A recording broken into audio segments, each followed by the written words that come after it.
Pronto. Então, boa tarde a todo mundo. A gente está aqui para a defesa do TCC do Luiz Felipe Seixas. Eu já agradeço à banca pela disponibilidade. E, Luiz Felipe, você tem entre 20 e 30 minutos para fazer a defesa. Certo? Beleza. Então, pode ficar à vontade. Tá certo. Boa tarde a todos. O meu nome é Luiz Felipe e eu vou apresentar a vocês o meu trabalho de conclusão de curso, orientado pelo professor Carlos Davi, e intitulado Análise Termomecânica e Paramétrica de Estruturas de Concreto Armado Submetidas a um Incêndio. A apresentação a seguir, ela será dividida nas 7 etapas listadas à esquerda, conforme foi feito no roteiro de pesquisa, sendo elas a introdução, objetivos, revisão bibliográfica, metodologia, resultados, considerações finais e referências.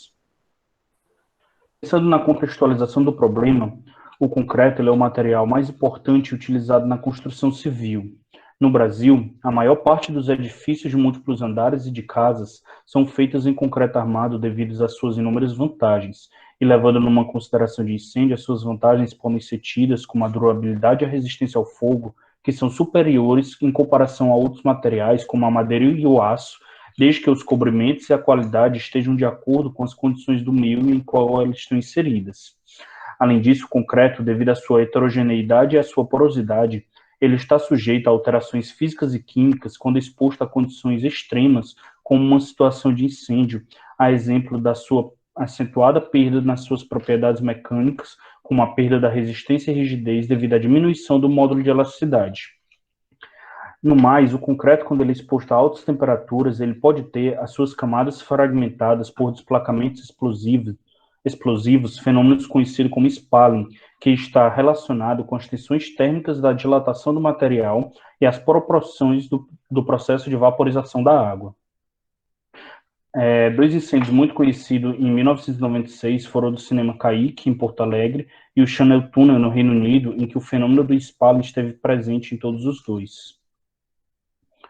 O objetivo principal desta pesquisa foi analisar estruturas de concreto armado submetidas a incêndio, sendo que para isso foram elaborados alguns objetivos específicos, como realizar uma extensa revisão bibliográfica sobre o comportamento de estruturas em situação de incêndio, validar os resultados de modelagens de estruturas simples por meio do software Abax e realizar uma análise paramétrica de lajes de concreto armado, considerando a variação do cobrimento, da espessura e da degradação dos materiais. Para analisar um fenômeno de incêndio, é necessário entender tudo aquilo que vem por trás dele, sendo que um dos princípios mais importantes é o que rege os mecanismos de transferência de calor. Para entender os mecanismos de transferência de calor, é necessário entender que os meios de transferência de energia podem se dar por transferência de calor e por trabalho, sendo que a transferência de calor a transferência de energia vai ser considerada uma transferência de calor quando a força motriz for a diferença de temperatura existente entre os corpos.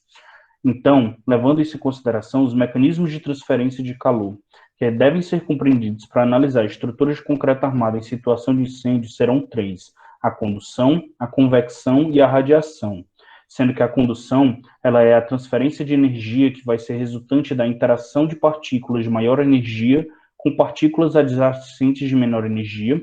A convecção ela vai ser o modo de transferência de calor que vai existir entre uma superfície sólida e um fluido adjacente que está em movimento, e a radiação vai ser a energia emitida pela matéria em forma de ondas eletromagnéticas, que vai ser o resultado das mudanças nas configurações de átomos ou moléculas.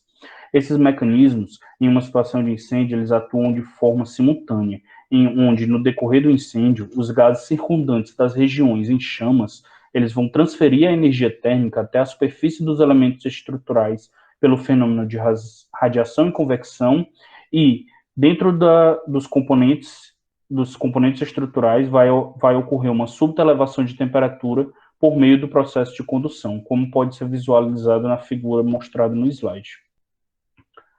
O processo de condução de calor, ele pode ocorrer tanto em sólidos, gases, quanto em líquidos, em que nos sólidos, como na situação dos elementos estruturais em incêndio, a energia vai ser transportada por elétrons livres e a condução vai ocorrer por conta da combinação das vibrações. A equação diferencial que vai caracterizar a condução, ela é definida como a lei de Fourier, que está intimamente relacionada ao gradiente de temperatura, sendo definido como a taxa de transferência de calor por meio de uma unidade de comprimento de um material por unidade de área por unidade de diferença de temperatura.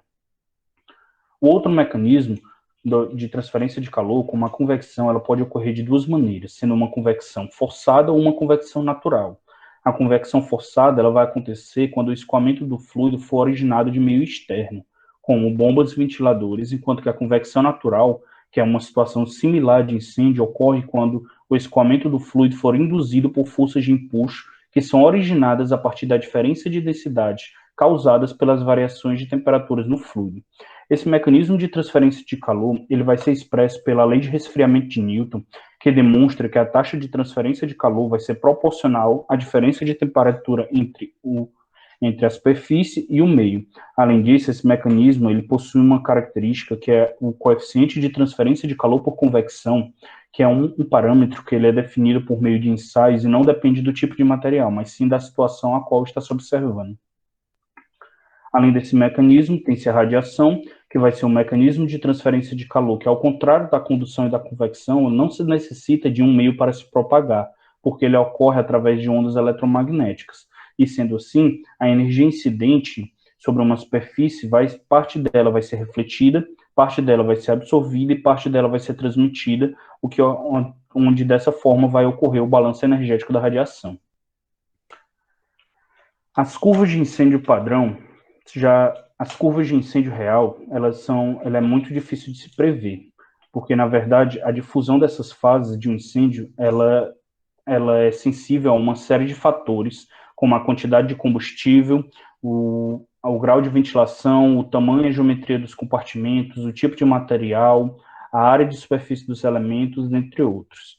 Mas, no entanto, essa curva ela é caracterizada por possuir dois ramos bem determinados, um ramo ascendente e um ramo descendente, onde o ramo crescente ele vai retratar a ascensão da temperatura até atingir a temperatura máxima e o ramo decrescente o período de resfriamento durante o incêndio. Para as fases de um incêndio real, ele possui três fases bem definidas, que é a fase de ignição, o flashover e o pós-flashover, tendo ainda um ponto denominado pré-flashover, que é o ponto que marca a transição da fase de ignição para a fase do flashover. A fase de ignição é onde ocorre o crescimento gradual da temperatura, mas, no entanto, como a quantidade de combustível ainda é pequena, a energia térmica liberada vai ser mínima, o que torna a elevação da temperatura lenta e normalmente insuficiente para causar modificações consideráveis nas propriedades dos materiais do concreto. No mais, se o incêndio ele não for extinto nessa fase, vai ocorrer a fase seguinte, denominada flashover, ou inflamação generalizada, que é descrito como um momento em que toda a carga de combustível que está presente no compartimento, ela entra em ignição simultaneamente e atinge a sua máxima temperatura. E é nessa fase que ocorre a maior probabilidade de risco de colapso estrutural ou de perda da integridade dos elementos expostos ao fogo. Em seguida, o pós-flashover vai marcar a redução gradativa da temperatura dos gases até atingir a temperatura ambiente novamente. Se a gente levar em consideração que a simulação desse incêndio real ela é muito complexa devido a esses inúmeros fatores e particularidades de cada incêndio, a gente tem que elaborar algumas curvas, como, por exemplo, modelos matemáticos foram criados com a finalidade de tornar mais simples essa análise. Dentre esses modelos, criou-se a curva de incêndio padrão, ISO 834, que é adotada nas normas brasileiras, especificamente na norma NBR 14432, e ela é caracterizada por possuir apenas um ramo ascendente, não levando em consideração o resfriamento do ambiente. E essa curva vai ser a curva que é utilizada em todo o trabalho.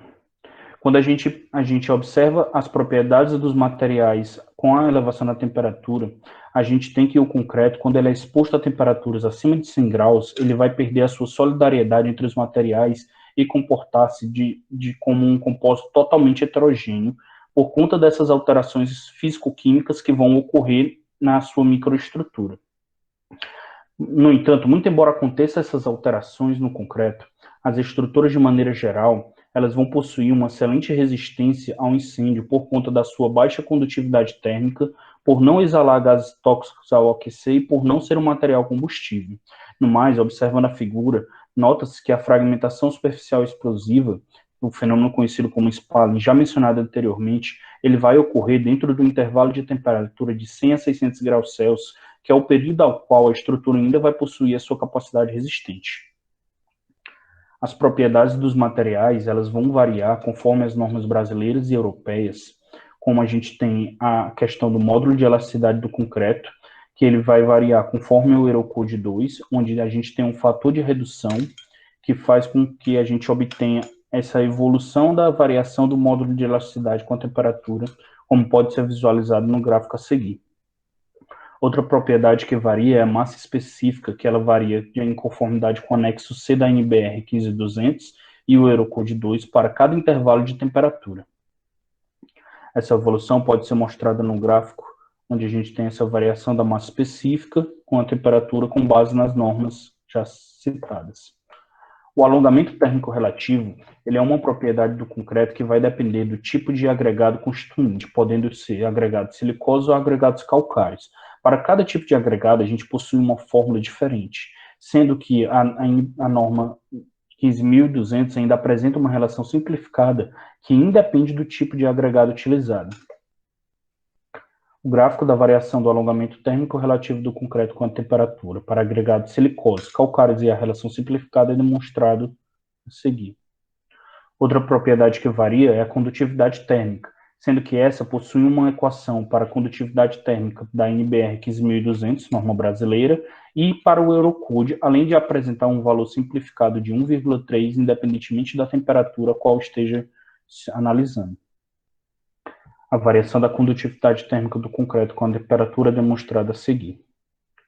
Além das propriedades dos materiais, avaliou-se ainda a variação das propriedades do aço, sendo avaliada quase as mesmas propriedades, como o módulo de elasticidade, que ocorre através de um fator de redução à sua variação, o calor específico. O calor específico do concreto, é importante mencionar que ele não foi variado porque é uma das propriedades que é mencionadas pela NBR 15.200 e recomendada que não se varie porque a diferença é muito pequena. E por conta disso, para o presente trabalho, também adotou-se ele constante. Mas no caso do aço, ele ainda possui uma característica bem importante, que ocorre por volta de 740 graus, em que há uma descontinuidade do calor específico, onde essa descontinuidade ela é atribuída a uma perda das propriedades magnéticas do aço, que são readquiridas com seu resfriamento, e esse fenômeno é denominado como ponto de Courrier. A variação térmica, assim como para o concreto, possui um valor simplificado pela NBR 14.323 e possui as suas fórmulas variando para cada intervalo de temperatura, como pode ser visto no gráfico aqui. O alongamento térmico relativo, da mesma forma que para o concreto, também varia, tendo uma relação simplificada pela NBR 14.323, independentemente da temperatura adotada, e intervalos de temperatura conforme a mesma norma e pelo Eurocode.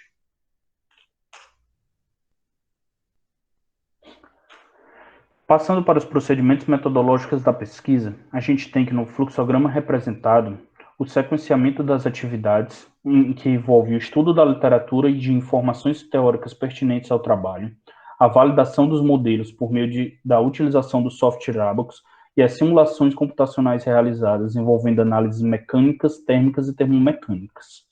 As análises estruturais que vão ser propostas nesse trabalho são realizadas em duas situações: a validação do modelo de placas utilizando elementos 3D por meio do software ABAQUS, para as análises mecânica, termomecânica e térmica, e análise termomecânica e paramétrica de lajes maciças de concreto armado.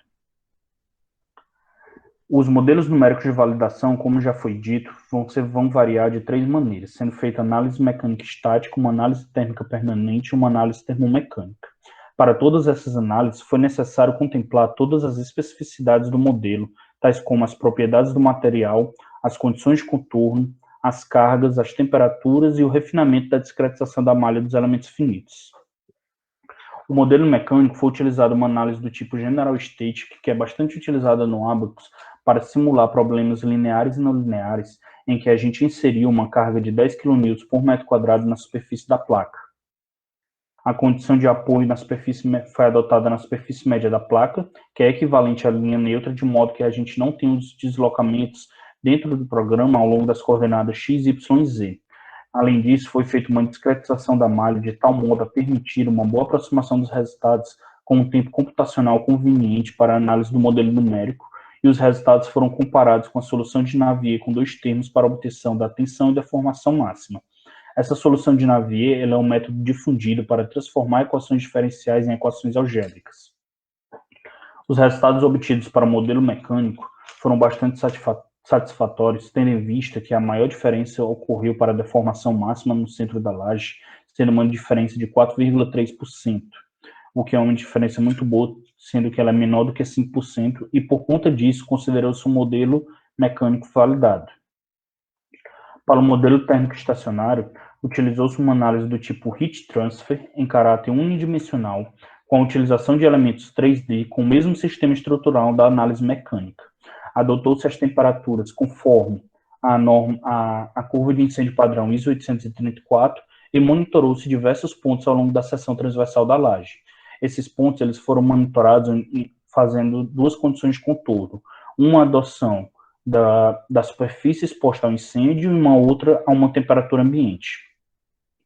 A discretização da malha, ela teve-se como principal foco o refinamento ao longo da seção transversal, tendo em vista que a única variação decorrente da transferência de calor vai ocorrer nessa direção, mantendo-se constante ao longo da superfície longitudinal para cada segmento de seção transversal. E os resultados foram comparados aos obtidos por meio das equações de condição de calor permanente para paredes planas. Os resultados que se obteve no modelo térmico permanente foram muito bons, tendo em vista que eles foram exatamente igual para todas as condições analisadas. Ressalta-se que foi utilizado várias condições de contorno, mas optou-se por colocar somente uma no trabalho, tendo em vista que a quantidade de resultados seria muito grande, e como os resultados foram totalmente idênticos, teve-se a validação completa desse modelo.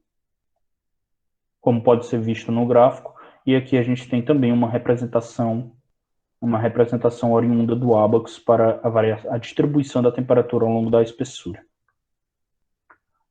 Para o modelo termomecânico para placas, aplicou-se o estudo que foi realizado por Reed e Shinn em 1998, onde estes analisaram uma placa de aeronave entrando na atmosfera sendo composta de 2 materiais, zircônio e titânio, tendo as 4 bordas simplesmente apoiadas com as laterais termicamente isoladas, onde impuseram um fluxo de calor de 500 kW por metro quadrado. As propriedades dos modelos elas variaram com a temperatura, e para identificar cada fatia, cada propriedade, foi utilizado o termo denominado propriedade efetiva, com base nas leis das misturas, onde cada volume representativo ele foi calculado de acordo com as quantidades de fatias estipuladas, sendo essa quantidade referente à ordem de grandeza N do volume de metal, como pode ser visto na equação do slide. Para o trabalho, utilizou-se que essa ordem de grandeza N era igual a 0, de tal modo que restringisse a placa a somente um material, sendo esse material titânio. E dessa forma, foi possível avaliar os resultados das deformações na direção de X, os resultados da variação da temperatura ao longo da espessura por os tempos de 1, 3 e 5 segundos. Essa variação das propriedades foi plotada em gráficos de modo a permitir uma melhor visualização de como estava ocorrendo essa diferença. E aqui a gente tem a variação da condutividade térmica, tanto do zircônio quanto do titânio, a variação térmica da zircônio e da titânio, a variação do módulo de elasticidade do zircônio e do titânio com a temperatura, a variação do coeficiente de Poisson do zircônio e do titânio com a temperatura, a variação do calor específico da zircônio e do titânio com a temperatura, e os resultados do modelo de validação termomecânico. As aproximações entre as respostas do modelo numérico e do modelo do Reed e Shinn são mais semelhantes à medida que o incremento de tempo ele cresce, e os resultados obtidos eles são bem satisfatórios para o modelo que foi utilizado, que foi a análise Couplot-Tempo Displacement. E a diferença dos resultados ali para o tempo de 1 segundo e para o tempo de 5 segundos, elas podem ser atribuídas à falta de informação, como a densidade do material, que não consta no trabalho, e por conta disso teve que adotar uma densidade conforme alguns valores que são empregados na literatura a fim de fazer esse estudo de convergência para obter esses resultados. Aqui a gente tem a representação gráfica da variação da distribuição de temperatura para os tempos de 1, 3 e 5 segundos. E, além disso, a gente tem os resultados da deformação da placa de titânio ao longo do eixo X, onde, ao comparar esses resultados numéricos, é possível a gente notar, pela boa concordância entre essas curvas, que a metodologia utilizada ela foi satisfatória, muito embora não se tenha a aproximação exata desses resultados, como pode ser visto aqui no gráfico. A essa diferença, a gente acredita que é ocasionada por conta de algumas considerações que foram diferentes do modelo de Reed, como no caso a utilização de uma análise de sólido ao invés de casca, que foi a que ele utilizou. Sendo que para trabalhos futuros, para obter essa aproximação mais exata ainda, é melhor fazer todas essas considerações, o que não se teve tempo para fazer para o presente trabalho. Mas, no entanto, dessa maneira, após analisar todos os resultados dos modelos de validação, considerou-se que a metodologia utilizada estava validada para todos os casos, onde aqui a gente tem a deformação para o tempo de 1, 3 e 5 segundos.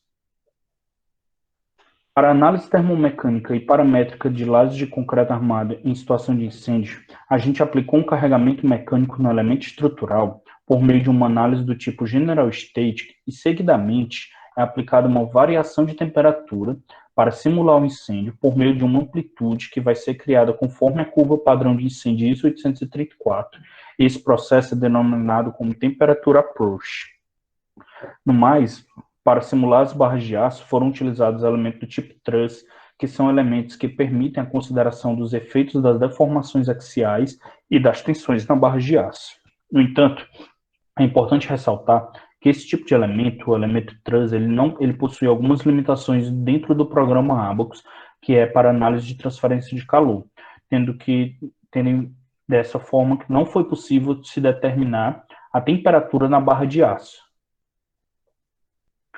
A análise termomecânica, a gente fez a variação do cobrimento de acordo com as classes de agressividade 1 e 2 da NBR 6118, variou-se a espessura das lajes em 12, 16 e 20 centímetros, a fim de avaliar a distribuição da temperatura ao longo da espessura. Utilizou-se para análise mecânica o STEP General Static, para análise termomecânica acoplada o STEP Coupled Temp Displacement, uma carga distribuída de 10 kN por metro quadrado, e fez-se a variação das propriedades termomecânicas com a temperatura, como já havia sido demonstrado no início da apresentação. Além disso, considerou-se o uso de transferência de calor de forma simultânea. O coeficiente de transferência de calor foi adotado como tendo o fluido em movimento A igual a 25 watts por metro quadrado Kelvin, e a emissividade do concreto para transferência de calor por radiação foi adotada de 0,88, conforme estudo realizado por Souza em 2010. A temperatura inicial do problema foi de 293,15 Kelvin, ou 20 graus Celsius, e foi feito um estudo de convergência dos resultados por meio da discretização da malha de elementos finitos para um tempo de análise de 120 minutos.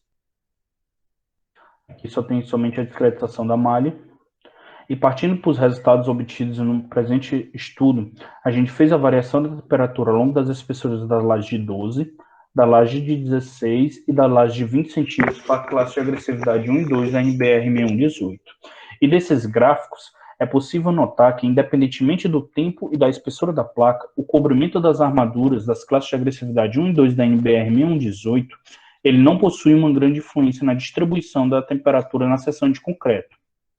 E isso acontece em virtude da área das barras de aço em comparação à seção de concreto ser muito pequena e a temperatura tender a se uniformizar rapidamente.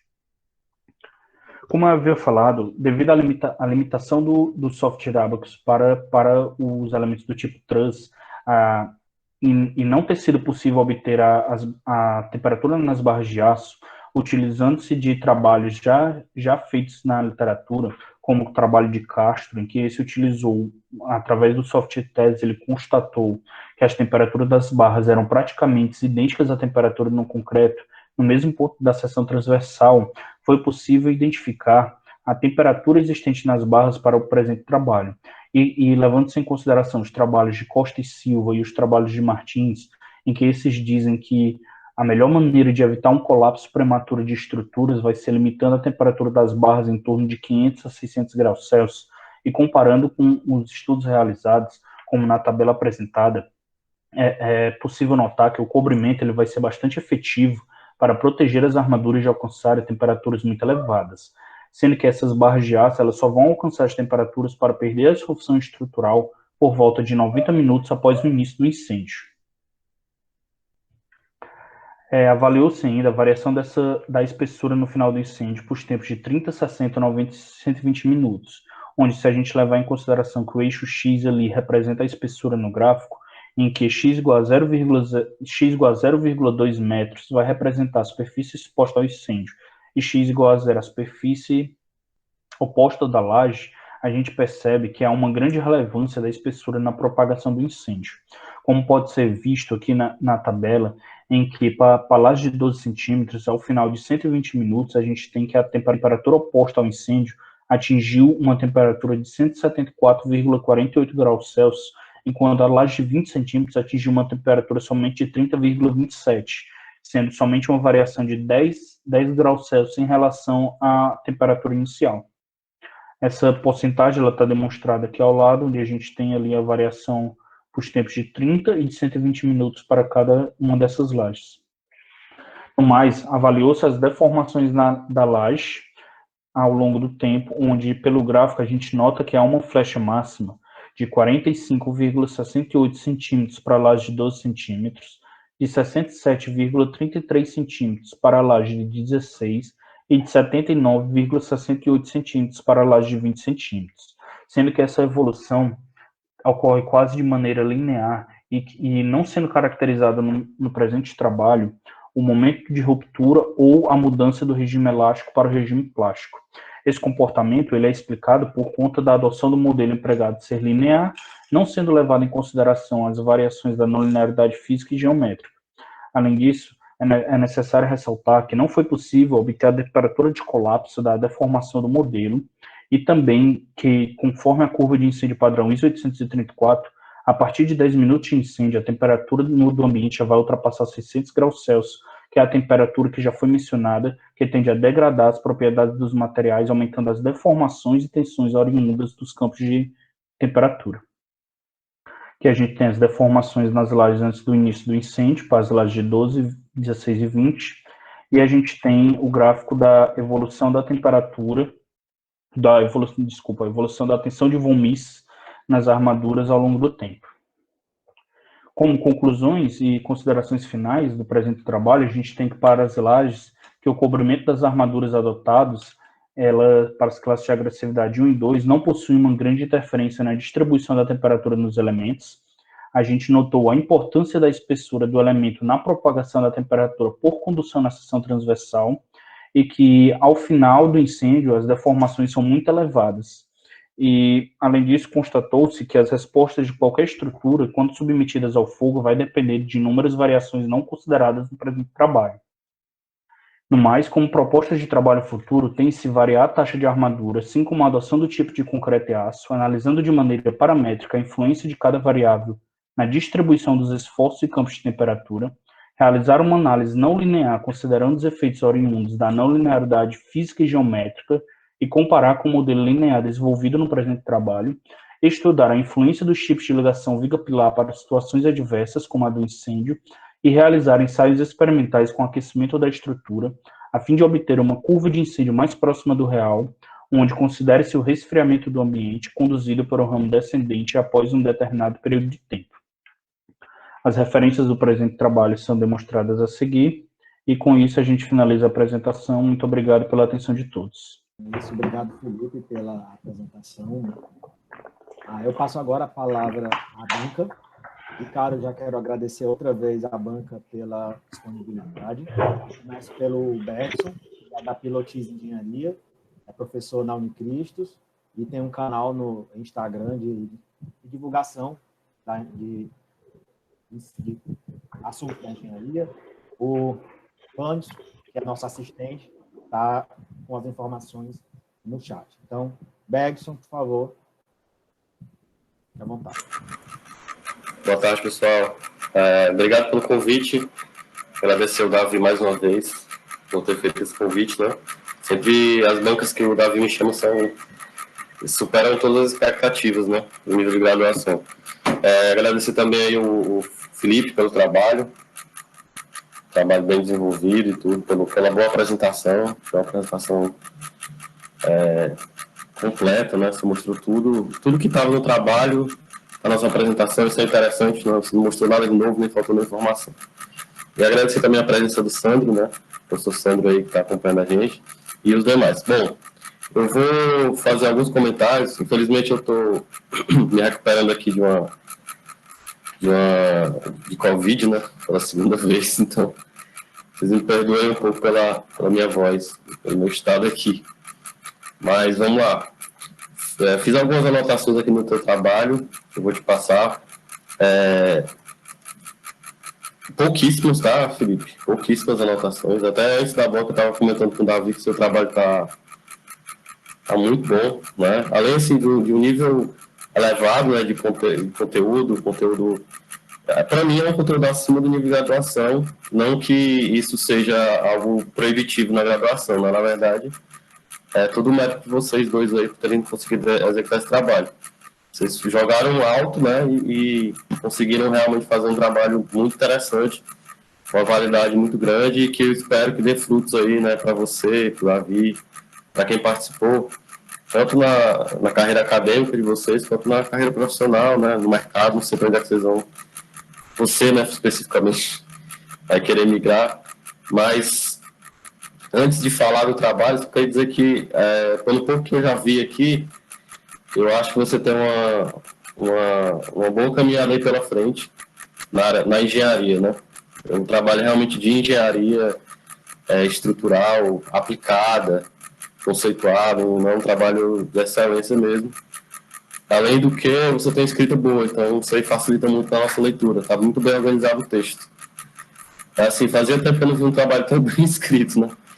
A gente geralmente vê um trabalho, às vezes, que é muito bem feito, bons resultados, mas aí deixa a desejar ali na escrita, às vezes é o contrário, e o teu trabalho conseguiu, de alguma forma, atender as duas expectativas, e por isso que é um trabalho, para mim, realmente assim. Bom, as minhas considerações são, na verdade, mais dúvidas do que considerações.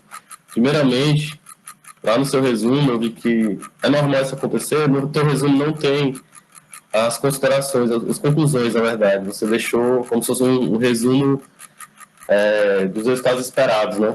Geralmente, os resumos dos trabalhos completos, a gente tem que colocar lá no final, né? O que foi, né, a grande contribuição do teu trabalho.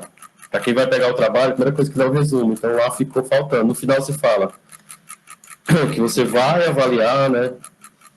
Vai fazer uma avaliação, uma análise paramétrica, estudar o comportamento e tudo, mas, assim, não mostrou os resultados. Então, é só um ponto ali que faltou. Acho que isso aí é fácil de você resolver, até porque você já tem ele completo. Eu gostei muito dos teus capítulos introdutórios. Então, muito, assim, tão importante, porque, assim, o seu trabalho é um trabalho que ele vai falar muito ele é muito focado na análise, utilizando software ali, então, você poderia ter enveredado por uma explicação maior dos elementos finitos, né, da parte numérica em si, do próprio programa, que é o Abacus, que utilizou. Mas eu vi que você focou muito mais na conceituação, na formulação. E, assim, isso é uma escolha, né? Tem trabalhos e trabalhos. Eu acho que seu trabalho ficou ok, ficou tranquilo isso aí por mim, né? Então, o Davi falou que você tinha feito até mais estudos e tudo. E também tem uma questão seguinte. Como é um conceito muito novo, dentro da graduação, dentro da engenharia, né? Em si, que é a parte de incêndio, é muito importante que os trabalhos que tratam desse tema discorram sobre a parte conceitual mesmo. Então, é um ponto positivo, na minha opinião. Falta um pouquinho de falar sobre a modelagem, eu vou entrar lá na metodologia, né? Acho que foi o ponto, assim, que mais eu vou avaliar, que eu mais eu consegui avaliar aqui, de fato, faltou, foi você aprofundar um pouquinho na sua metodologia, nos seus modelos que você utilizou, quais foram os elementos, né? Como foi a interação entre um elemento e o outro. Coisas que eu sei que não dá tempo de você discorrer tudo completo, mas você pode citar, né? Citar ou pelo menos criar alguns não capítulos, mas alguns parágrafos falando sobre isso, ficaria interessante. Aí complementaria-se muito, o trabalho ficaria bem completo mesmo, tá? Então vamos aqui. Só para a gente entender aqui, você fez aqui, deixa eu ver, né? Lá nos objetivos você fala o seguinte. Vou aqui voltar, tá. Bergson, se tu quiser, tu pode compartilhar a tua tela. Tá. Tem um barulho no fundo, como se fosse um hack. Cara, é o meu cooler, é o cooler que tá... Eita, é o cooler, caraca. Tá até com o meu, chegou agora. Tá atrapalhando muito aí? Não, tá não, é ao fundo, mas eu fiquei curioso, que eu pensei que era alguma não. É o cooler que tá... De boa. Ó, vamos lá. Vocês estão vendo a minha tela aqui? Sim. Bom, aí, vamos lá para os seus objetivos, né? Realizar a extensa revisão bibliográfica sobre os estudos. Assim, eu sempre coloco isso aqui não como um objetivo, né? Acaba que é um objetivo porque é algo... Realmente você fez isso, né? Mas, assim, o objetivo do trabalho é alcançar isso aqui que você está propondo, né? Fazer uma análise termomecânica e paramétrica de estudos de concreto armado submetida em si. Eu vejo muito essa questão da bibliografia, da revisão bibliográfica, como um passo para chegar nesses objetivos específicos. Mas é muito comum, né? Os trabalhos trazem é meio difícil você desvincular. Até o meu TCC mesmo, um dos objetivos era a revisão bibliográfica, né? Na minha época. Então, se você achar que realmente vale isso aqui como objetivo, vocês aí, se realmente demandou muito tempo, né, essa parte, então você pode deixar aqui, só para ficar claro. Para mim, os objetivos de fato começam aqui, nessas validações. Então, você tem aqui um modelo mecânico, né, solução Navier contra Abax. Aí, depois, você tem uma de condução de calor, certo? Que eu acredito que é aquela da zircônia. E depois você tem o estudo paramétrico. Então, são 3 grandes estudos que você vai fazer aqui ao longo do seu trabalho, né? Pelo que eu entendi, é isso. Os 2 primeiros são validações, certo? Você vai validar a sua modelagem, né? O que você aprendeu com relação tanto ao Abax quanto à parte teórica do problema. E eu tenho resultados bons aqui. Esse aqui, óbvio que não tinha como ser diferente, como é que foi? Esse daqui, esse segundo, foi onde você mostrou que tinha algumas incongruências, né? Aliás, incongruências não. Alguma defasagem entre o experimental, né?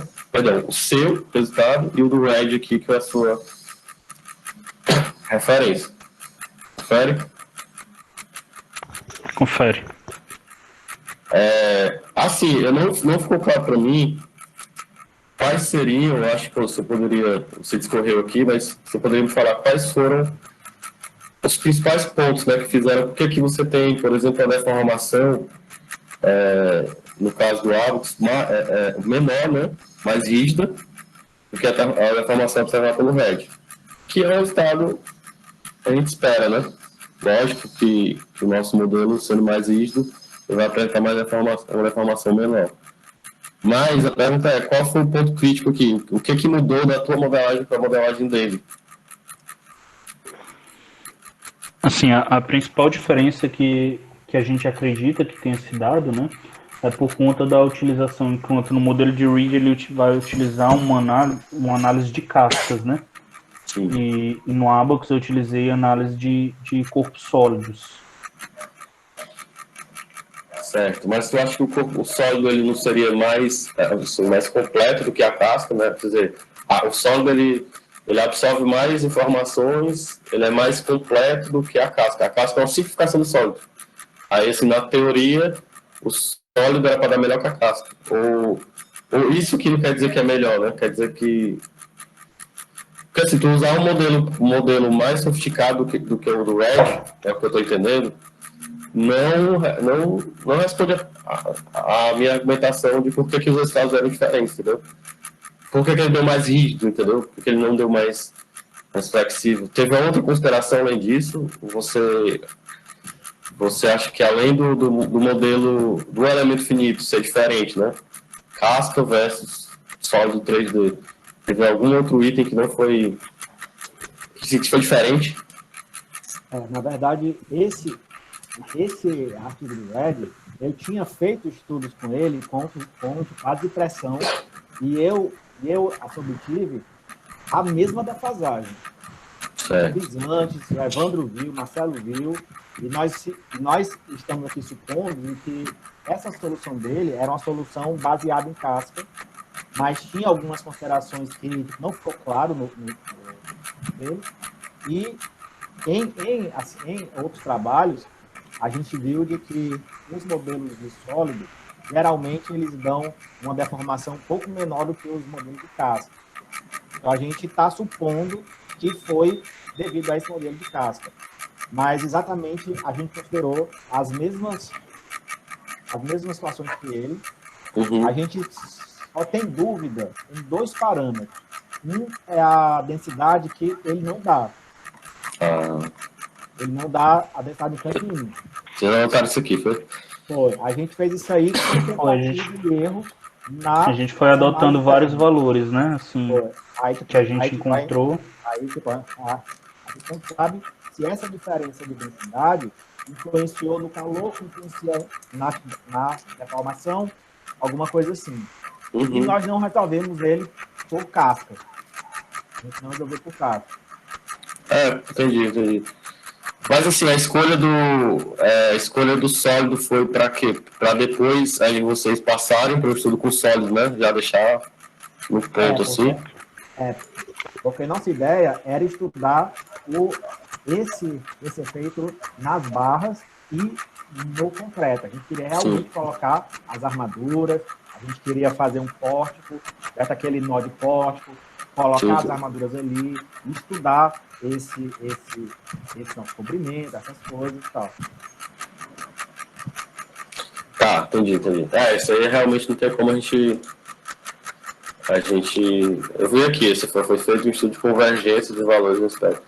Assim, esse estudo de convergência é mais uma tentativa e erro, né? Tipo assim, vamos alterando até... a gente pegou alguns valores que existem aí, né? E a gente foi modificando, foi tentando até encontrar um valor que se encaixasse melhor com o que a gente queria, né? Eu acho que isso aqui poderia ficar mais claro aqui, tá? Porque quando você fala que foi feito estudo de convergência, eu não tinha entendido muito bem, né? Entendi. Se foi feito estudo de malha, porque quando a gente fala de convergência, a gente vai chegar no valor correto. Isso na malha, né? Na malha, né? Sim. Entendi. A convergência de um parâmetro constante, eu acho estranho isso aqui. Eu poderia explicar que como o autor, né, não forneceu esse parâmetro, você foi pesquisou na literatura alguns parâmetros e o que melhor se ajustou aos resultados foi isso aqui, né? Então, isso aqui respondeu a pergunta. Beleza. Não, tranquilo. Realmente, né, esse valor deve ser muito importante, porque comportamento é similar, né? A curva dela, ela tem um comportamento bem parecido, mas assim, quando aumenta o tempo aqui, aí já fica meio longe. Ele começa bom, mas depois... O que acontece é como se ele estivesse sofrendo uma translação aí, né? Uma angulação nos resultados. Pois é, exatamente. Beleza, não, para mim, essa justificativa aí já responde a pergunta. Bom, aí aqui, já é o outro, né? Aí fazer a análise paramétrica, né? Termomecânica paramétrica aqui da sua laje, né? E tudo, de um só. Bom, aqui, eu não sei se eu escutei bem, mas durante a apresentação tu falou em elemento de treliça. E aqui tu fala em viga. Aí eu não sei se eu escutei errado, como é que a barra, as barras aqui são modeladas como treliças ou como vigas? Não, assim, é porque existem 2 elementos no ABAX, né? Elementos do tipo BIM e elementos do tipo truss, né? Truss seriam os elementos relacionados a treliças e BIM relacionados a vergalhões mesmo em si, né? Para o estudo, a gente utilizou o elemento do tipo truss, que são os elementos que são mais utilizados aí na literatura. Eu não encontrei um motivo real do porquê que são elementos do tipo truss os mais utilizados. Eu tentei procurar ainda no manual do Abacus a respeito das considerações desse tipo de elemento e tudo, mas eu não encontrei algo que... Entendi. Deixa eu ver aqui, vamos lá. O elemento trans do Abacus, tem vários, né, mas ele basicamente ele vai ter aqui, vocês estão vendo a minha tela, né, eu acho. Ele vai ter aqui o 3D, pelo menos ele vai ter 2 graus de liberdade, 2 graus de liberdade axiais e 2 graus de liberdade transversais. Isso considerando que é 2D, o 3D ele tem 3. Então ele não tem grau de liberdade à rotação. Já o elemento BIM, né, dependendo de qual seja, ele vai ter, além desses graus aqui, ele vai ter mais alguns graus de liberdade de rotação associados à flexão do elemento. Aí, assim, o que me parece é que, como esse elemento aqui, como você está modelando uma barra tracionada, me parece que a rigidez axial, que é determinada por esse grau de liberdade aqui, ela é muito mais importante do que a rigidez, a flexão, que é relacionada a esse grau de liberdade aqui. Basicamente é como se tivesse um vergalhão de 12 metros, sei lá, de 6 metros, uma barra de 10 milímetros, 6 metros, que não é como se fosse uma corda. Ela não tem rigidez à flexão. Aí esse elemento ele consegue capturar bem. Ele negligencia essa rigidez ao bend, né? Ou seja, a flexão. Mas ele é mais... ele captura bem os resultados com relação às deformações axiais. Só que tem um detalhe. Quando tu não usa o BIM aqui, no caso, realmente ele não tem a flexão. Ele funciona como uma corda tracionada, comprimida, enfim, uma treliça. Então ele não considera essa rigidez da flexão, que dependendo da deformação da tua laje, sei lá, você tem uma laje aqui, vou fazer um corte, que ela vai se deformar. Eu vi ali resultados grandes, né, de 60 centímetros, 40 centímetros. Então, realmente é uma flexão elevada aqui. O que acontece? Você meio que teria que ativar esses graus de liberdade aqui flexionais. Né? Ela está tracionada, a barra, né, pelo que eu entendo. Então, beleza, tem rigidez axial, o elemento de treliça, o elemento de trans, ele consegue capturar essa rigidez, mas ele não pega essa curvatura, porque ele não tem, né? O elemento, teria que ser um elemento de BIM. Bom, mas é só uma provocação, uma discussão aqui, porque, como você me falou, na literatura o pessoal usa esse, né? Que é o trans. Isso. Usa o BIM. Tudo bem. Não sei se você chegou a testar ele com BIM. Não cheguei. Pronto. É porque quando eu li o trabalho, eu achei que você estava fazendo BIM. Na hora que você fala que vai usar o BIM, entendi errado. Mas, não sei, talvez no trabalho futuro vocês possam testar para ver se tem alguma influência, principalmente nessas curvaturas aqui da laje, né? A deformada da laje e as curvaturas também, porque você meio que ativa realmente a rigidez da flexão quando você tem curvatura muito grande. E o elemento de BIM ele não captura isso, o trans não captura isso. Então, só uma... Também respondeu aqui a minha pergunta. Bom, eu entendi aqui que os resultados realmente não variaram muito, só uma crítica aqui ortográfica. Eu acho que, como tem 1, 2, 3, 4, 5, 6, 7, 8 curvas, não ficou muito claro aqui quem está em cima de quem. Pelo que eu entendi aqui, as curvas de mesmo tempo, só que de classes diferentes, estão quase sobrepostas, né? Elas têm resultados muito parecidos. Não são iguais, idênticos, né? Mas são quase... Uma dica aqui, tu poderia só mudar um pouquinho essas cores e botar símbolos. Ou tu pode botar assim, tu pode botar azul para essas duas aqui, aí tu bota contínuo tracejado, entendeu? Entendi. Porque aí ou então azul e vermelho, porque assim, fica melhor de visualizar. Fica mais nítido a diferença. Né? Aqui você demora um pouquinho e tal, aí você acaba perdendo o time do texto. Mas beleza, eu entendi a justificativa, né? Que na verdade há uma compatibilização muito rápida das temperaturas e a influência é quase nula. Beleza.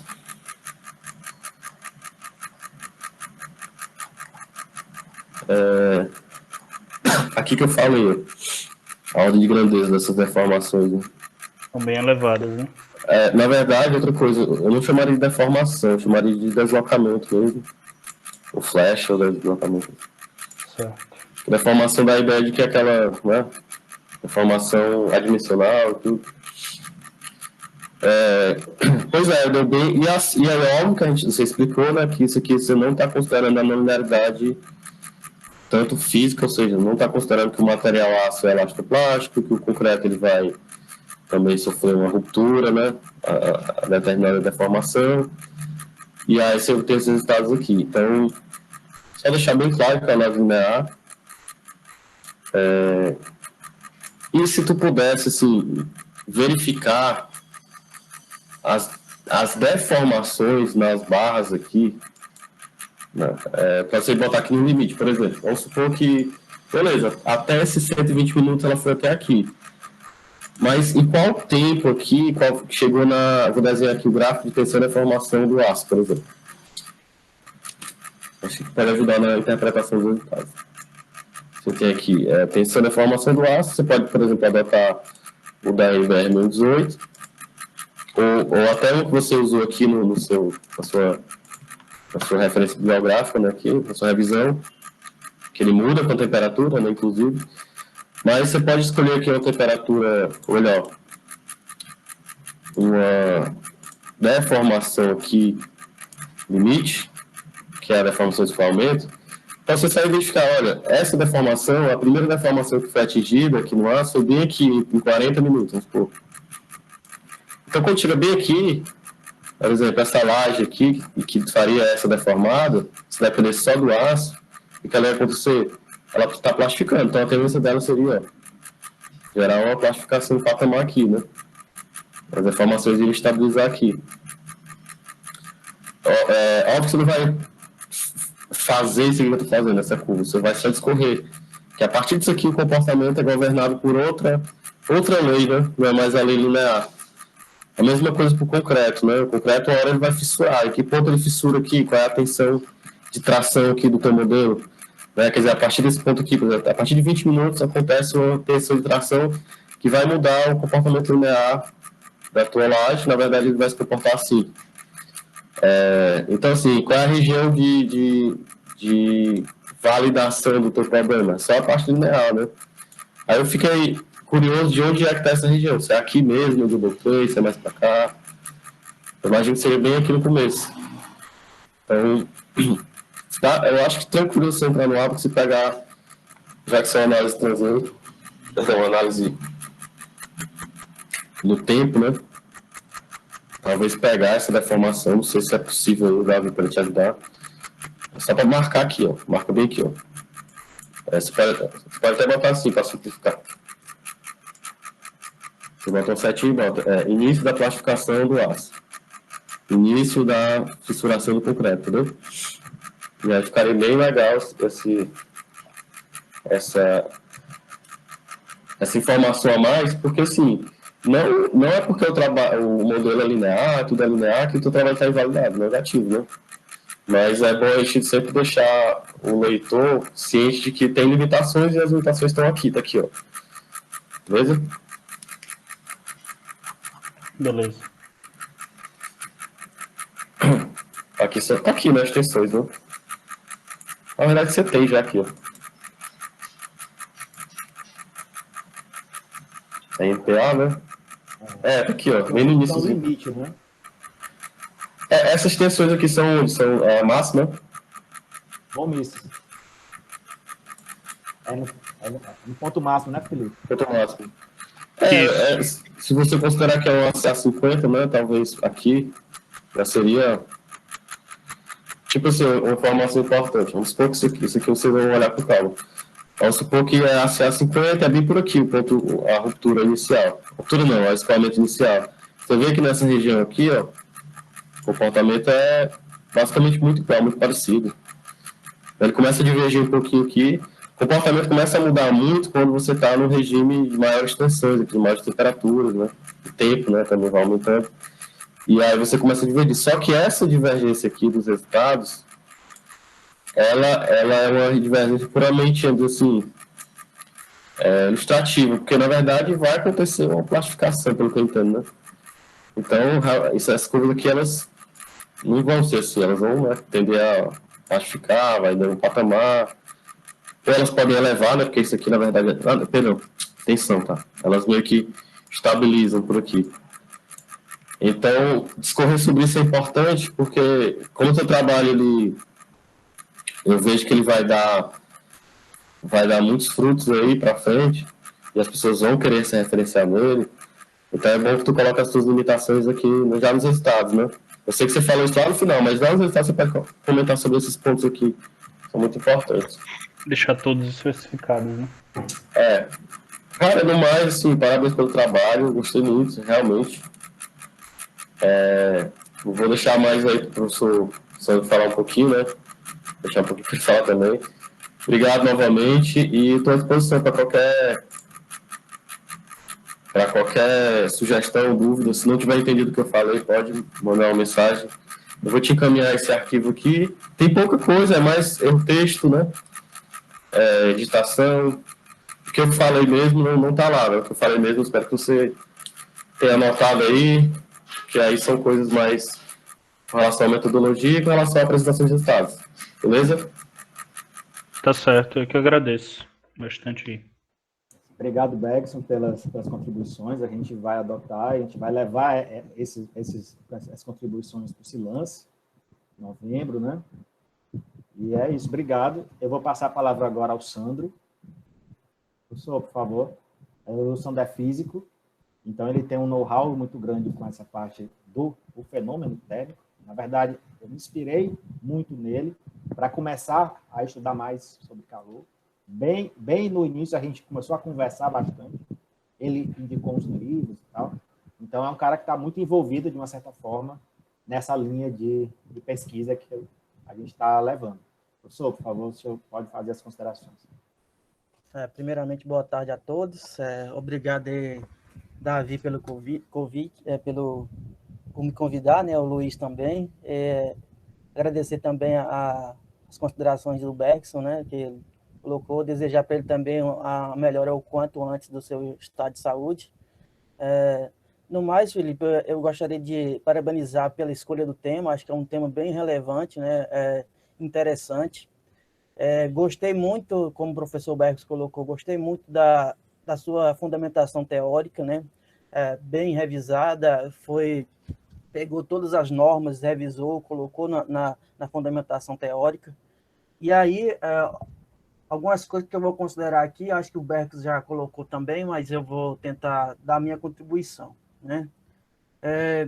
Como o professor Bergson colocou, eu acho que pecou um pouquinho na questão da metodologia. Eu acho que a gente poderia esclarecer alguns pontos mais detalhados, né? Mas isso não faz diminuir o seu trabalho, é só mesmo para a gente tentar melhorar o seu trabalho. Acho que o seu trabalho tem vários méritos aí, e a gente... eu só queria colocar aqui alguns pontos que eu acho que é importante a gente dar essa contribuição, né? Que eu acho que é nosso papel também, enquanto banca, dar essa contribuição. Então, eu vou passar aqui alguns pontos. Alguns pontos são bem básicos mesmo, de transferência de calor, que eu queria tentar esclarecer, porque não ficou muito claro para mim no decorrer da metodologia, tá bom? Pronto, eu acho que é melhor eu compartilhar aqui minha tela. Não se preocupe com meus rabiscos que eu coloquei no seu trabalho. É só para... Tudo bem. Eu vou compartilhar aqui minha tela, tá bom?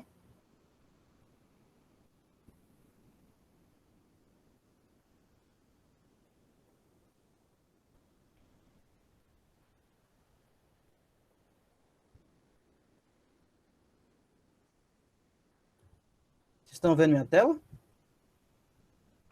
Ainda não. Agora sim. Pronto.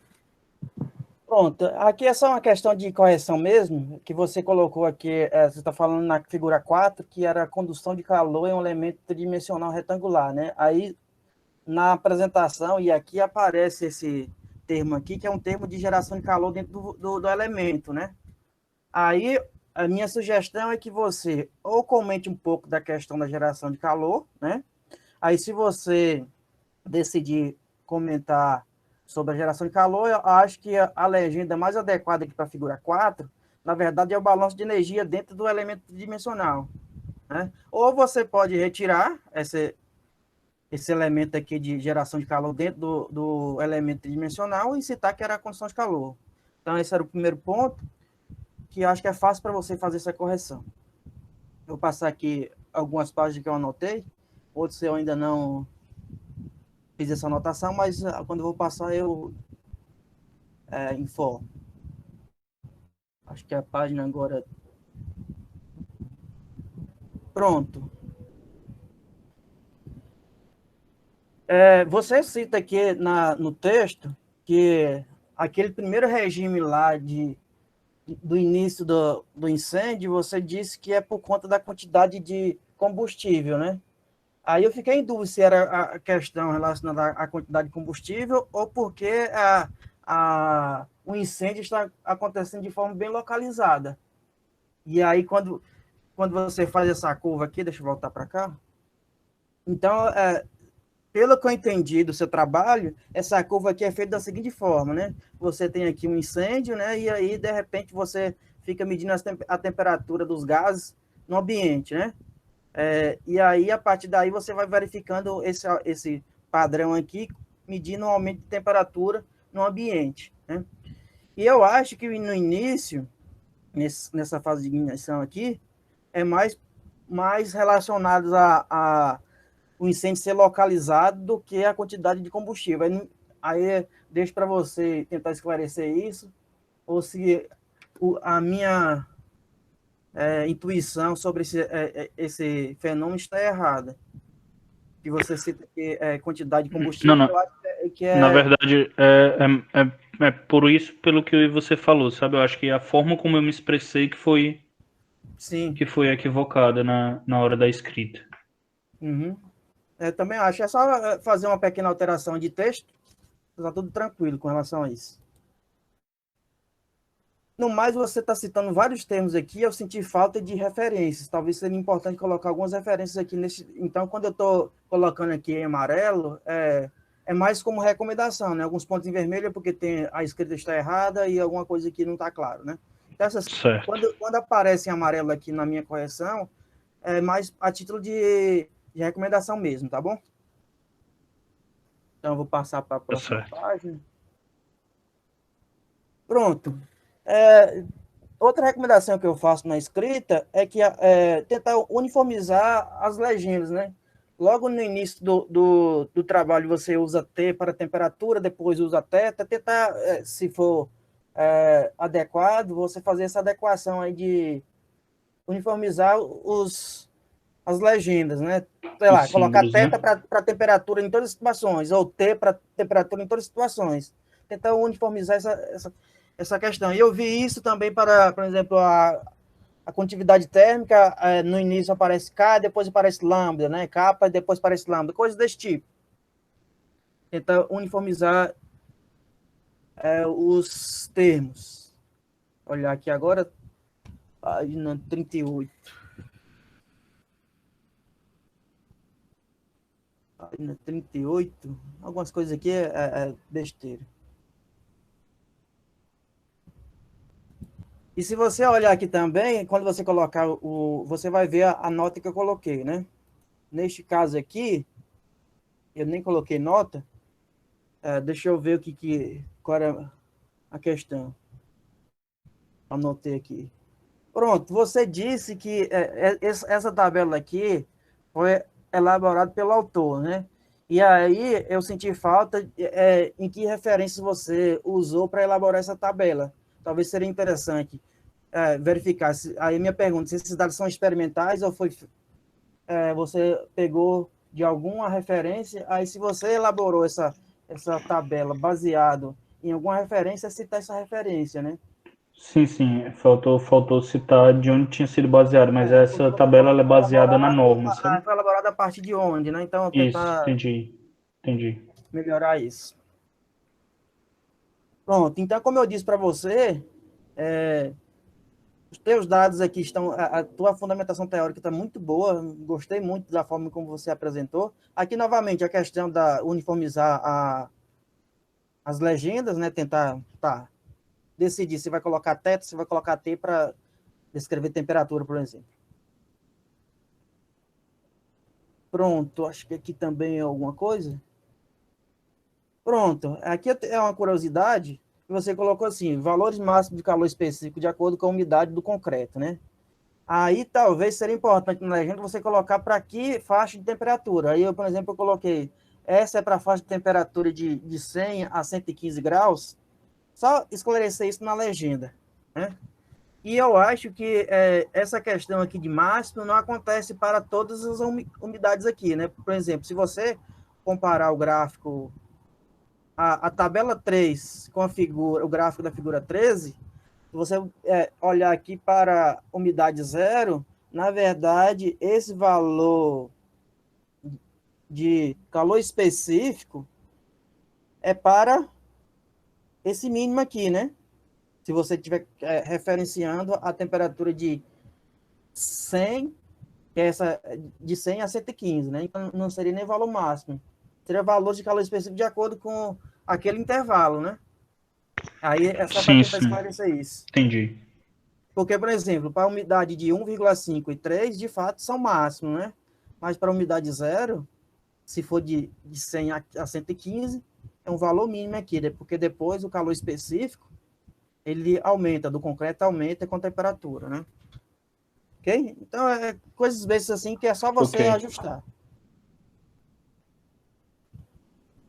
Pronto. Sobre a questão dos métodos elementos finitos, né? Eu senti falta um pouco de você colocar na metodologia, ao discutir, aí também, como o professor Bergs colocou, né? É uma escolha que você acabou fazendo, mas eu acho que o trabalho ganharia um pouco se você colocasse, por exemplo, por que você decidiu utilizar métodos de elementos finitos, né? Eu acredito que porque elementos finitos você usa quando as condições de contorno é bem difícil para você especificar, né? Aí você divide lá em pequenos elementos que tenta englobar o contorno, que tenta englobar, de certa forma, as condições de contorno, né? Então, por exemplo, acho que o seu trabalho principal, por exemplo, uma delas é identificar qual é a temperatura lá no aço, né? E aí, certamente, as condições de contorno do problema envolvido, é muito difícil para você determinar isso, né? Então, você tem que utilizar o método de elementos finitos exatamente para tentar encontrar naqueles pontos quais são as temperaturas, né? Então, eu senti falta um pouco disso, de tentar mostrar por que você está usando elementos finitos, especialmente na abordagem térmica, né? Mostrar isso, tá? Por exemplo, a condição de contorno, para encontrar a condição de contorno lá do aço para a laje é bem complicado, então eu vou usar métodos de elementos finitos para fazer isso. Então, eu senti um pouco de falta disso, né? Também senti falta, quando você estava falando sobre elementos finitos, das abordagens que você utilizou, né? Você usou vários tipos de abordagens.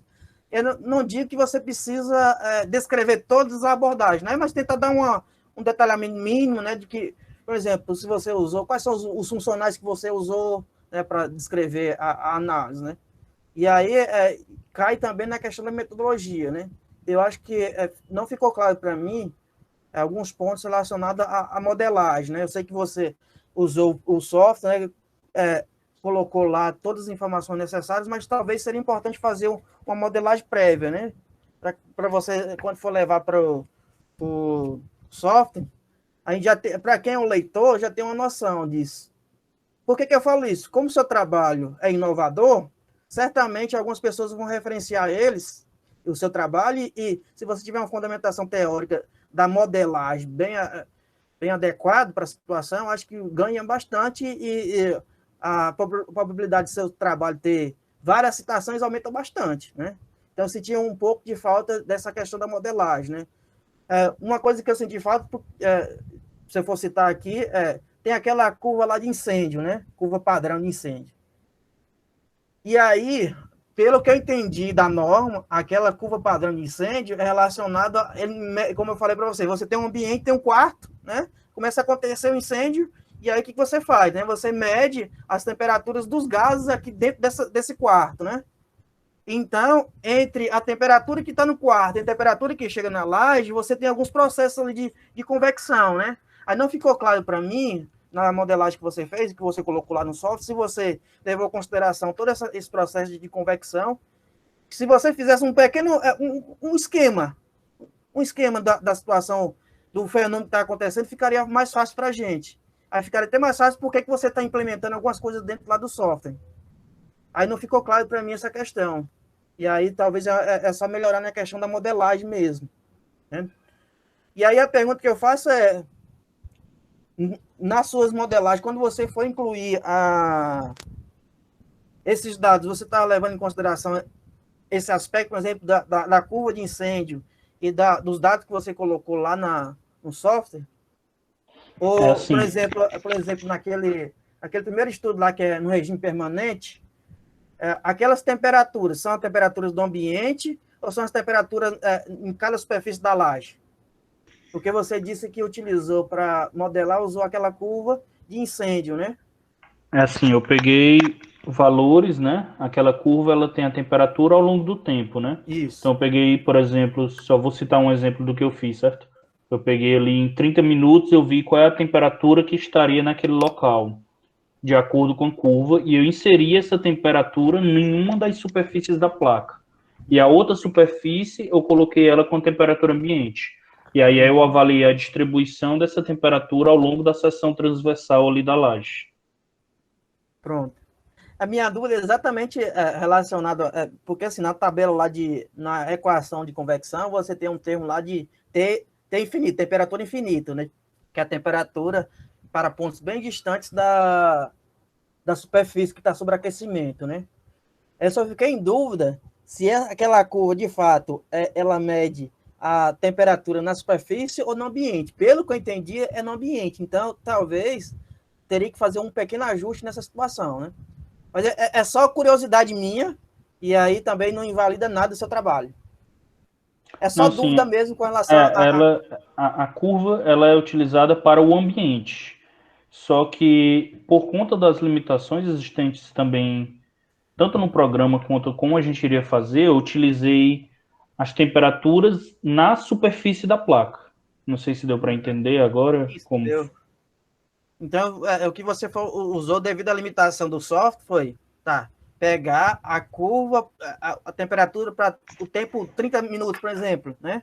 E colocou essa temperatura lá na superfície sobre aquecimento, né? Foi feito Sim, assim. Talvez para futuros trabalhos seria interessante levar em consideração que essa é a temperatura no ambiente, não na superfície. Então, como entendi. perspectiva de próximos trabalhos aí. Mas a validação desse regime permanente aí ficou muito bom o resultado. Então, para essa situação permanente, o resultado está excelente, né? Então, não tem o que questionar, né? Deixa eu passar aqui mais rápido. Não sei se eu estou conversando demais, mas é assim mesmo. Pronto, deixa eu ver aqui. Algumas coisas aqui eu vou passar direto para a gente ganhar tempo. Pronto, eu senti, por exemplo, alguns pontos você está dizendo, descrevendo as expressões e falta, sei lá, dizer o que significa cada termo. Coisas desse tipo. Deixa eu ver aqui uma questão que eu anotei.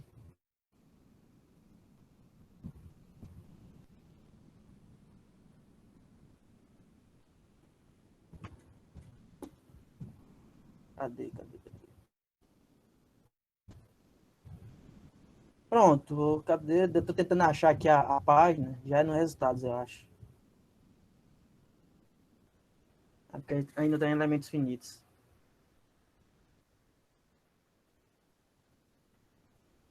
Pronto. Aqui é só também questão de descrever o que é cada termo, né? Porque você disse que baseou em outros trabalhos na literatura, e talvez seria importante também colocar aqui uma referência para melhorar e dizer o que significa cada termo aqui. não precisa mostrar, descrever a equação que resta, né? Mas é importante dizer quais são os termos. Beleza. Pronto. Tentar uniformizar também a questão dos termos, né? Às vezes você fala estacionário, às vezes fala permanente, tentar uniformizar isso. Deixar um só, né? Deixar um só. E aí, como eu te disse, né, essa questão da modelagem, da transferência de calor, da própria da modelagem estacionária, né, que você usou lá para ver que também talvez dá uma descrição bem breve, né? Porque isso vai te ajudar. Porque assim, o que a gente faz, né? Você tem os objetivos, aí você vai utilizar metodologias que vão tentar atender aos objetivos do trabalho, e depois os resultados vão dizer se as metodologias estão adequadas ou não, né? Então, se você abordasse um pouco de detalhamento, acho que ficaria melhor o seu trabalho. Deixa eu ver. Pronto, isso aqui a gente tinha acabado de discutir. Pronto. Aqui, eu acredito que isso aqui é um vezes, né? Ao invés de mais. Sim, é vezes. Foi erro de digitação na hora. E eu acredito que também que isso aqui não é volume, isso aqui deve ser fração volumétrica, não? Também é fração volumétrica. Então, porque esse aqui é um número adimensional, então talvez seria importante colocar, ao invés de ser volume correspondente de Corne, colocar fração volumétrica. Fração volumétrica. Só... Inclusive, o professor Davi até tinha mencionado comigo e foi algo que passou despercebido aí depois. Sim, certo. Pronto. Aqui também, aqui você está falando coeficiente de expansão térmica, né? Sim. E aí, talvez tenha alguma unidade aqui que está faltando. E eu achei alguma coisa interessante, eu não sei se vocês observaram isso, porque para certos valores de temperatura, esse coeficiente aqui passa a ser negativo, né? Vocês chegaram a entender por que disso? O motivo eu não entendi, porque assim, essas propriedades elas só foram mesmo pegas do problema lá do Reed, sabe? Eu tinha notado, inclusive, mas eu não entendo o motivo disso ter acontecido, e aí eu só aceitei. Porque para certos valores de temperatura, né, está acontecendo uma expansão, né, porque o coeficiente é positivo, de repente está acontecendo uma contração aqui, porque os coeficientes são negativos. Que eu acho um resultado bem interessante. Aí também fiquei curioso só para entender o porquê que isso acontece. Mas é só a questão mesmo da nomenclatura. Pronto. Em alguns gráficos você está falando variação térmica, né? Mas é a expansão térmica que você está querendo dizer. Certo. Então é só corrigir isso.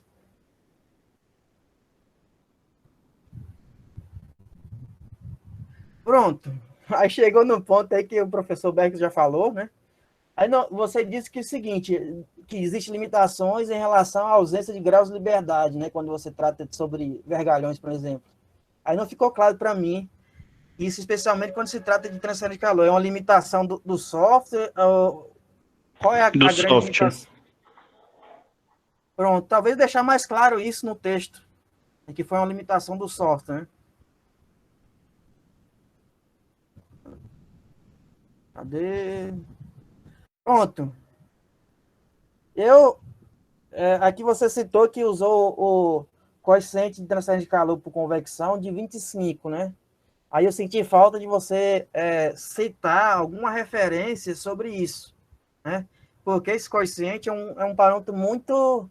ele depende de várias variáveis, né? Ele depende da viscosidade do fluido, ele depende da densidade do fluido, da velocidade do fluido, né? Das condições de escoamento que está acontecendo, né? Se o escoamento é turbulento, se ele é laminar, tudo isso depende desse coeficiente, né?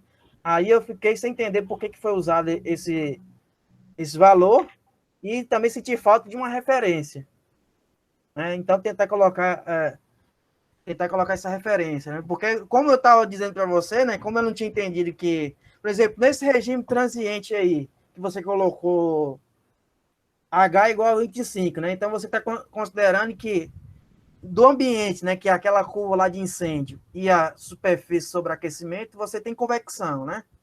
Então, neste modelo específico de análise transiente, você colocou a convecção. Naquele de regime permanente que você não colocou, né? Então, Não. talvez se você fizesse uma modelagem, um esquema simples, né? Por exemplo, você poderia utilizar, não sei se você já fez termodinâmica, então deve ter termodinâmica de transição de calor, provavelmente você viu aqueles circuitos equivalentes, né?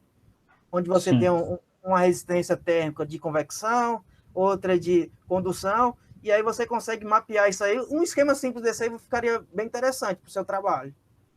Né? Então, quando eu falo da modelagem, pode ser um esquema simples como esse. Passando aqui, então, deixar claro por que a escolha de 25, né? Colocar uma referência mais clara sobre isso. Então, desse aqui eu não tenho muito o que dizer. Isso aqui também já discutiu, o resultado está muito bom. Aqui, nessa análise, você observa que, do ponto de vista de análise térmica, os seus resultados estão muito bons, né? Aqui os ajustes estão muito bons. Agora, como o professor Blackstone colocou, eu senti falta por que essa discrepância aqui nos resultados, no Abacus e nos trabalhos de Redding. E aí, talvez, como você está falando sobre validação, talvez seria interessante você tentar colocar um limiar, né, para verificar assim, tá, até tantos valores aqui, um erro percentual, o nosso modelo tem uma validação muito boa, né? E aí você já ia confrontar com um valor mais numérico. Mas você observa que o comportamento aqui é o mesmo, né? O que está mudando é só esse deslocamento aqui de uma curva para outra, né? Dos valores mesmo, como você colocou. E aqui, talvez seria melhor você colocar em notação científica, né? Porque aqui está tudo zerado, né? E aí, talvez foi só a maneira como você descreveu o número de casos aqui, né? Aí talvez seria mais Não, é interessante. provável, porque como era o número de casos bem pequeno, porque a placa é muito pequena, Sim, né? Eu acho que na hora que eu trouxe ali do Excel pro Word, sim. ele reduziu esse número e não foi possível visualizar, e eu não me atentei a isso. Pronto. Pronto. Isso aqui que eu tinha colocado, você já tinha dito, e o Bex também explicou, talvez seria melhor também detalhar um pouco essa questão. Pronto. Essa parte aqui, da maneira como você escreveu, para mim ficou com mais cara de metodologia do que com resultado, né? Talvez seria interessante colocar isso lá na parte de metodologia. Certo. Por que você está dizendo? Após a validação, um estudo paramétrico foi feito, né? Então, isso aqui, para mim, está com mais cara de metodologia, né? É claro que quando você for descrever isso aqui na parte de resultado, você vai citar um pouco sobre a questão lá, né? Mas ficou com mais cara de metodologia do que resultado. O resultado começa a partir daqui, de fato. E aí, como o professor colocou, eu acho que seria importante você, como tem várias curvas aqui, talvez para a classe 1 você colocar cheio, né? E para a classe 2 colocar tracejado, para ficar mais claro para a gente. Para o leitor olhar, agora eu consigo comparar de forma mais clara esses gráficos aqui. Aqui é só uma problemática na legenda. Você colocou, aqui está 120 da classe 2, né? Então é só mudar a legenda. No mais, é isso. Como eu falei para você, o trabalho está muito bom, bem descrito. Senti falta só a questão de descrever um pouco melhor a metodologia. Acho um trabalho bem interessante. Acho que ele vai render vários filhos aí, se for seu interesse aí continuar no tema. Então, tem muita coisa para fazer, tem muita análise ainda para ser realizada. E aí, por fim,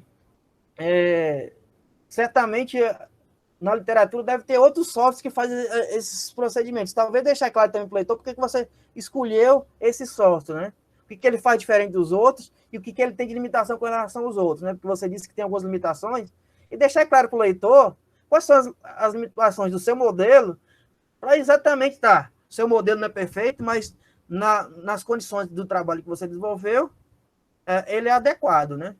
Porque, assim, qualquer modelo vai ter limitações, né? Acho que você até citou isso na sua apresentação, não sei se foi no próprio no texto, e deixar essa questão mais clara. No mais é isso, eu gostaria de agradecer novamente e dar os parabéns a você e o Davi pelo belíssimo trabalho desenvolvido. Obrigado, professor Sandro. As contribuições boas, muito boas. A gente vai pesquisar aquela história do índice negativo, porque nós colocamos e só aceitamos. Eu imaginava que iria haver uma dada contração, mas eu não fui atrás realmente do porquê que isso acontece. A gente vai atrás disso com certeza. Acabei esquecendo alguma coisa. A questão lá que você disse que a temperatura lá no aço, né, não muda, né, não teve os efeitos, né? Eu acredito que como o aço tem uma quantidade de terra muito grande, você pode considerar ele como um sistema aglomerado, né? Ou seja, num sistema aglomerado, a temperatura é só função do tempo, ele não é função das posições, né? Por isso que você não conseguiu enxergar. Então, provavelmente, se você olhar lá no Sengel, que você cita várias... você pode considerar o aço como um sistema aglomerado, ou seja, a temperatura é só função do tempo, ele não é função das posições, né? Então, é uma coisa que você pode também olhar e aí também enriquecer seu trabalho com relação a isso. Massa, esse é um assunto massa. A gente ainda vai tomar bastante café falando sobre essas coisas. Sim. Vamos tomar muito café conversando sobre isso com todo mundo, com certeza. Eu queria agradecer de novo pela banca. Eu vou colocar aqui no chat um link para uma outra reunião para a gente fazer a avaliação. E aí, daqui a poucos minutos, eu volto para cá. Certo? Então, eu peço que não saiam. Eu vou botar aqui apenas para o pessoal da banca.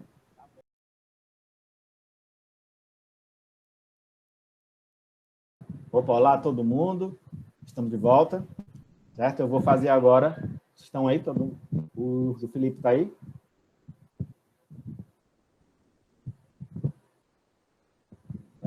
Sandro.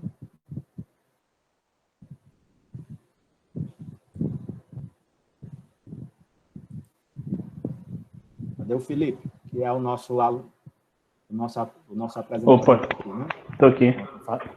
Só fazer agora a leitura da ata para a gente encerrar.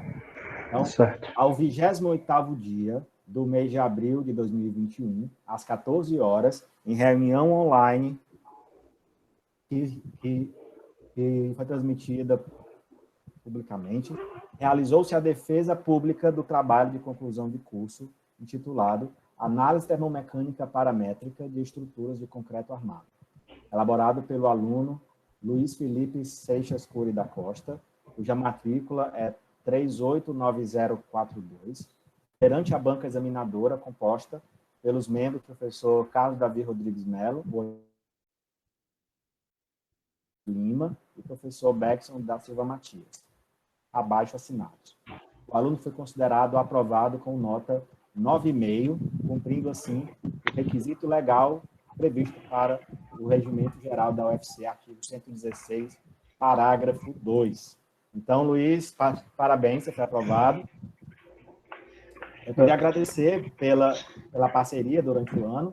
Esse é um assunto que realmente é muito desafiador e como eu sempre falo, o Abax é um programa que ele é bastante selvagem, né? Você tem que realmente ter uma expertise grande para começar a usá-lo.